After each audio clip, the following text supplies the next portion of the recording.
titre de ma pensée, c'est « Fini la souffrance ». Et on veut le déclarer déjà sur votre vie, c'est terminé de souffrir.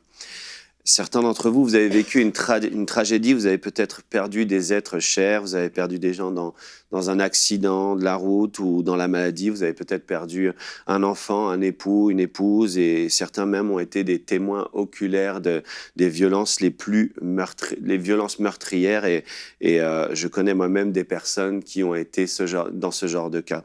Et la Bible déclare dans Jean 10:10, ce constat que le Seigneur nous fait, et c'est sans équivoque. Il dit « Le voleur ne vient que pour dérober, égorger et détruire. » Et il dit « Moi, je suis venu afin que les brebis aient la vie et qu'elles soient dans l'abondance. » Donc ça, c'est ce que nous dit le Seigneur.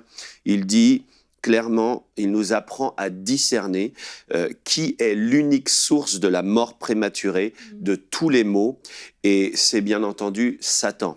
Il vient pour dérober, égorger et détruire. Il nous dit par ce verset, celui qui dérobe, vole les membres des familles, c'est Satan. Celui qui égorge dans les villages, qui assassine les enfants, c'est encore Satan. Celui qui détruit les destinées des jeunes par la drogue, par les suicides, par le viol, c'est encore Satan, et c'est toujours lui parce qu'il est méchant. Satan est méchant et il vous a fait souffrir afin de vous empêcher de vivre le plan parfait pour votre vie. Il vous a volé une partie de votre destinée.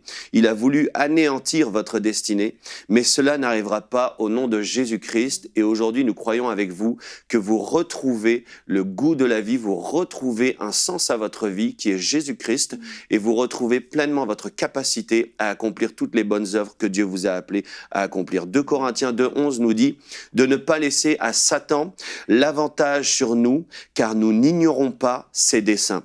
Ignorer les desseins de Satan, c'est clairement lui laisser l'avantage sur nous, sur notre foi et sur notre destinée. Lorsqu'on ignore ses desseins, on commence à accuser tout le monde, à accuser les gens, à accuser Dieu. Et la Bible dit que nous n'avons pas à lutter contre la chair et le sang, nous avons à lutter contre Satan et tous ses démons. Aujourd'hui, vous avez vécu des souffrances et même des incompréhensions. Et sachez que Dieu est rempli de compassion et de compréhension. Il dit dans Hébreux 4:15, « En effet, nous n'avons pas un grand prêtre qui serait incapable de se sentir touché par nos faiblesses. » Je lis dans la version Summer. Donc relisez ce verset chez vous. Il comprend en fait ce que vous avez vécu. Christ, qui est lui-même la tête, il lui-même sait que si un membre souffre, tous souffrent avec lui. Lui qui est la tête, il sait cela. Dieu se lève maintenant dans votre vie pour accorder aux affligés de Sion, pour leur donner un diadème au lieu de la cendre, une huile de joie au lieu du deuil, un vêtement de louange au lieu d'un esprit abattu, afin qu'on les appelle des térébintes de la justice, une plantation de l'Éternel pour servir à sa gloire. Aujourd'hui, vous allez servir à sa gloire, vous allez retrouver le chemin de la justice parce qu'il l'a déclaré sur vous. Vous êtes une plantation de l'Éternel. Donc en cet instant, Dieu qui sait faire d'un lieu désert le plus beau de tous les jardins est capable de vous faire oublier toutes vos afflictions, de vous les faire oublier, vous n'y penserez même plus et vous redonnez goût à la vie. C'est fini la souffrance. Recevez la vie en abondance en Jésus-Christ. Recevez Jésus-Christ. Recevez le puissant consolateur qui fait un jour nouveau. Amen. Retrouvez la suite de ce programme dans l'émission Bonjour chez vous sur ENCI TV.